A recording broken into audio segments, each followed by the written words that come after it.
92 കേട്ടോളി, വർത്താനം പറയലോ. 92 പാവപ്പെട്ടവരും യതീമുകളും അകന്നും അനാഥകളും നമ്മൾ കല്യാണം കഴിപ്പിച്ചു. എത്ര? 92 മക്കൾ. ഒരു കുട്ടിനെ കെട്ടിക്കാൻ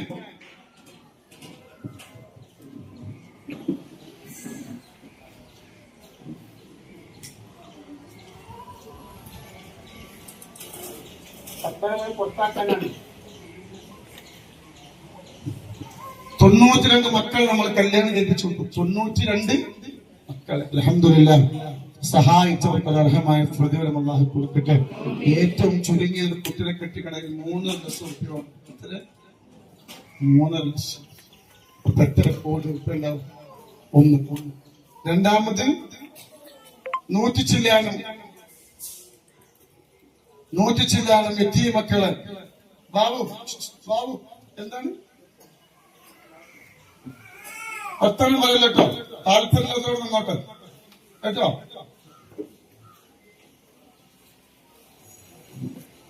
നിങ്ങൾ തന്നെ വർത്തമാനം പറയല്ലോ അവിടെ നിന്നിട്ട്.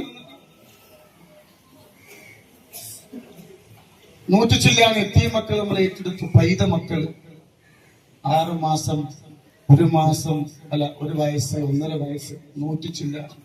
ഒരു ഗതിയില്ലാത്ത പാവപ്പെട്ട എത്തിയ മക്കൾ. അല്ലാഹു സുബ്ഹാനഹു വ തആല അവരെ ബർക്കത്തോട് നമ്മളെ വിഷമം അല്ലാഹു മാറ്റി തരട്ടെ. ചെറിയ പിഞ്ചു മക്കള് 100 ചില്ലാണ്. 1 മാസം 5000 രൂപ, 10,000 രൂപ വെച്ച് ഓരോ കുടുംബത്തിന് കൊടുക്കണം. അതുപോലെ തന്നെ 3.5 ഏക്കർ സ്ഥലം പാവപ്പെട്ടല്ലേ. സ്ഥലല്ലേ ഈ പിഞ്ചു മക്കൾ കൊണ്ട് സ്ഥലം. ആരാരുമില്ലാത്ത, ഒരു ഗതിയില്ലാത്തവർക്ക്, വീട് വെക്കാൻ സ്ഥലമില്ലാത്തവർക്ക് 4 സെന്റ് സ്ഥലം വെച്ച് കൊടുക്കുന്നുണ്ട്. എന്താ ചെയ്യാ? ആളുകൾ ഇങ്ങനെ തരികയാണ്. നിർത്തുക പറ്റോ? പറ്റില്ല. അപ്പോ 4 സെന്റ് സ്ഥലം വെച്ചിട്ട് ഒരുപാട് കുടുംബത്തിൽ കൊടുക്കുക. പിന്നെ ഒരുപാട് പള്ളി നിർമ്മിച്ചു, ഒരുപാട് മദ്രസ നിർമ്മിച്ചു. അതുപോലെ തന്നെ 17 വീട്.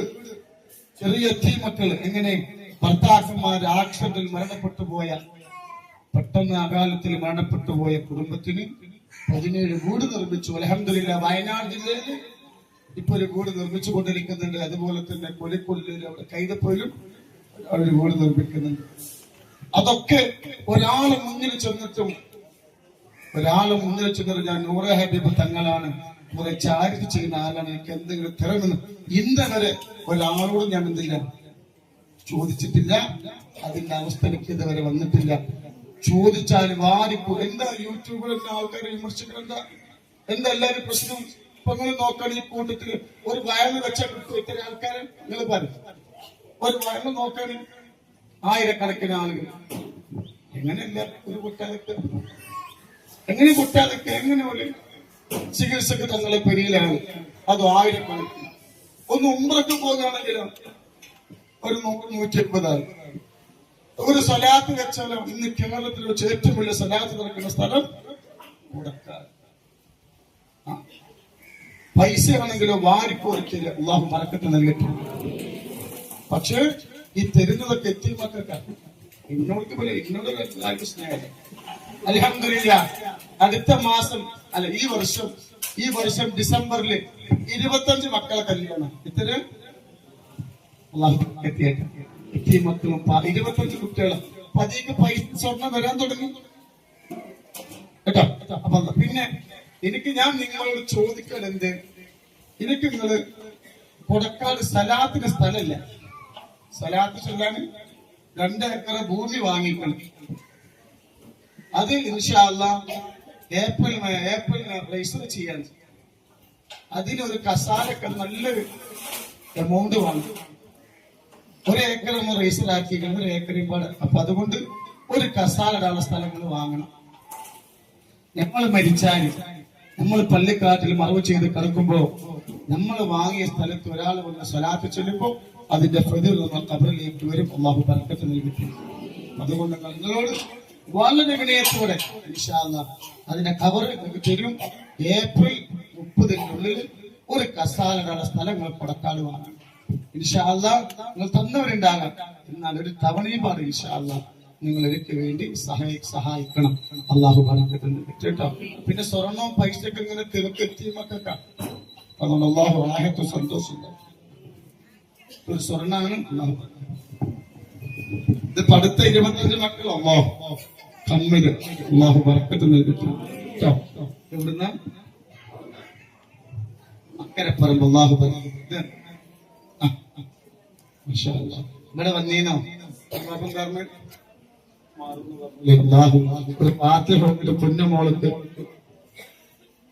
ഇനിയൊന്നും ഉണ്ടാവില്ല. ടെസ്റ്റ് ചെയ്യുമ്പോ താത്താക്ക് ക്യാൻസർ ആയിരുന്നു, ഇവിടെ വളരെ വിഷമത്തോടെ കൊണ്ടുവന്നത്. അൽഹംദുലില്ലാഹ് രോഗമൊക്കെ മാറിയിട്ടുണ്ട്. അപ്പൊ അതിന് സമ്മാനമായിട്ട് ഒരു എത്തിയമക്കൾക്ക് ഒരു കമ്മല് ഇവിടെ വന്ന് ക്യാൻസർ എത്തിയമക്ക് ഒരു കമ്മല് അല്ലാഹു സുബ്ഹാനഹു വ തആല ഇനി ആ പൊന്നുമോൾക്ക് ആ രോഗം അല്ലാഹു കൊടുക്കാതിരിക്കട്ടെ. അല്ലാഹു ഈ സ്വർണ്ണാഭരണ ആഖിറത്തിലേക്ക് ഒക്കെ അമലായി അല്ലാഹു സ്വീകരിക്കട്ടെ ഇൻഷാ അല്ലാഹ്. ഒരു ഫാത്തിഹ ആയിരിക്കട്ടെ. അതിനുള്ളിൽ കയറണം, അതിന്റെ ഉള്ളിൽ കണ്ടാൽ മതി, അതിന്റെ ഉള്ളിൽ കണ്ടാൽ മതി കേട്ടോ. അതിന്റെ ഉള്ളിൽ നമുക്ക് തോക്കമാണ്. ഇതെന്താണ് ഉമ്മ പേരിടാൻ അല്ലേ? ഇത് എത്ര കൊല്ലത്തിന് ശേഷം? 16 കൊല്ലത്തിന് ശേഷം ഇവിടെ വന്നി. മാഷാ അല്ലാഹ്, മാഷാ അല്ലാഹ്. അല്ലാഹു സുബ്ഹാനഹു 16 കൊല്ലത്തിന് രണ്ടാമതൊരു കുട്ടിയില്ലാതെ വിഷമത്തില് നമ്മൾ ഒന്നോ സ്വലാത്തുൽ ഫാത്തിഹ ചെല്ലാൻ പറഞ്ഞു. 16 കൊല്ലത്തിന് ശേഷം മാഷാ അല്ലാഹ്. അല്ലാഹു ബർക്കത്ത് നൽകട്ടെ.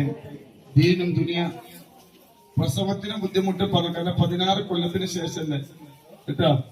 ഇൻഷാ അല്ലാഹ് 16 കൊല്ലത്തിന് ശേഷം കുട്ടി അല്ലാഹു ബർക്കത്ത്. പ്രസവ സുഖപ്രസവ ഞാൻ എന്തെങ്കിലും പറയണ്ട ഇല്ലല്ലോ. പേരക്കുട്ടികൾ തുടിപ്പുണ്ടായിരുന്നു, അത് പോയി. ഇവിടെ വന്നീനോ? മാഷാ അല്ലാഹ്. നിർച്ചല്ലേ സ്വലാത്തുൽ ഫാത്തിഹ. ഇതെന്താണ്? മോദിനെ പറയും എന്തേന്ന്? മാഷാ അല്ലാഹ്. കല്യാണം ഈ വയസ്സാം കാലത്താണ്. അല്ലാഹു ബർക്കത്ത്. അല്ലാഹു സുബ്ഹാനഹു വ തആല ആ ഭർത്താവിന്റെ കൂടെ സന്തോഷത്തോടെ ജീവിക്കാൻ. കല്യാണം ശരിയായില്ല. എത്ര വയസ്സായി? 39 വയസ്സുള്ള ഒരു പൊന്നമോൾ, ഒരു പെങ്ങള് അല്ലാഹു ബർക്കത്ത് നൽകട്ടെ. ഇവിടെ വന്നിരുന്നു, കല്യാണം ശരിയാകാതെ കല്യാണം ശരിയായി മരിക്കുന്നത് വരെ സന്തോഷത്തോടുകൂടി ഭർത്താവിന്റെ കൂടെ ജീവിക്കാനുള്ള ഭാഗ്യം അല്ലാഹു കൊടുക്കട്ടെ ഇൻഷാ അല്ലാഹ്. നേരൊന്നുമില്ലല്ലോ. അള്ളാഹു ബർക്കത്ത് കേട്ടോ. ഒരൊറ്റ ഫാത്തിഹ ഓതി ദ്വാരിക്കാം. അള്ളാഹു തന്നൊരു സമാധാന സന്തോഷം അള്ളാഹു കൊടുക്കട്ടെ. الفاتحة أعوذ بالله من الشيطان الرجيم بسم الله الرحمن الرحيم الحمد لله رب العالمين الرحمن الرحيم مالك يوم الدين إياك نعبد وإياك نستعين اهدنا الصراط المستقيم صراط الذين أنعمت عليهم غير المغضوب عليهم ولا الضالين. അല്ലാഹുവേ നീ സ്വീകരിക്കണം അല്ലാഹ്. എത്തിയ മക്കളെ സഹായിച്ചവ നീ സ്വീകരിക്കണേ അല്ലാഹ്. ധാരാളം സമ്പത്ത് നൽകണം അല്ലാഹ്. എന്താ പേര്? പിന്നെ നമ്മളെ കഞ്ഞിപ്പര നിസ്കാരപ്പരൊക്കെ പൊളിച്ചു. നിങ്ങൾ കണ്ടോ? ഇവിടെ വരുന്നവർക്ക് താമസിക്കാനും നിസ്കരിക്കാനൊക്കെ സ്ഥലം ഉണ്ടായിരുന്നു. അവിടെ പലപ്പണി നടക്കുന്നത് പൊളിച്ചു. ഇപ്പൊ താമസിക്കാനും നിസ്കരിക്കാനും അവിടെ വീട് റെഡിയാക്കിയിട്ടുണ്ട്. കഞ്ഞി അവിടെ കഞ്ഞി ഇവിടെ ഉണ്ട്. അതൊക്കെ വളർത്തി അങ്ങോട്ടും ഇങ്ങോട്ട് കിടപ്പാക്കണം കേട്ടോ. അതൊക്കെ അങ്ങോട്ടും ഇങ്ങോട്ടൊക്കെ കഞ്ഞിന്റെ പാത്രം അങ്ങോട്ട് എറിഞ്ഞ് ഇങ്ങോട്ട് എറിഞ്ഞ് മറ്റുള്ള ഇങ്ങോട്ടേക്കാക്കി ഇടങ്ങറുണ്ടാക്കുന്നത്. എന്റെ വാക്കുകൾ പറയുന്നത് അതോടെ പറയുന്നു.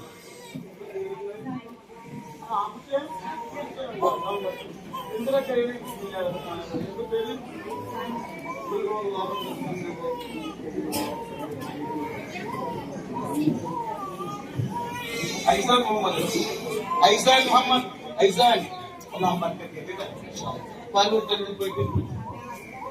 ഈ കുട്ടി 10ാം ക്ലാസ്സിലാ.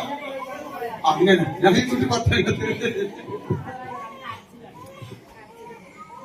ദൂരമുണ്ടോ കഴിച്ചത്? ഇന്നൊരു ഉമ്മ വിളിച്ചിട്ട് പറയാ കുട്ടി കഴിയാത്തത്, കുട്ടി പെരും കഴിച്ചിലാത്തത്. അപ്പൊ എന്തായിട്ട്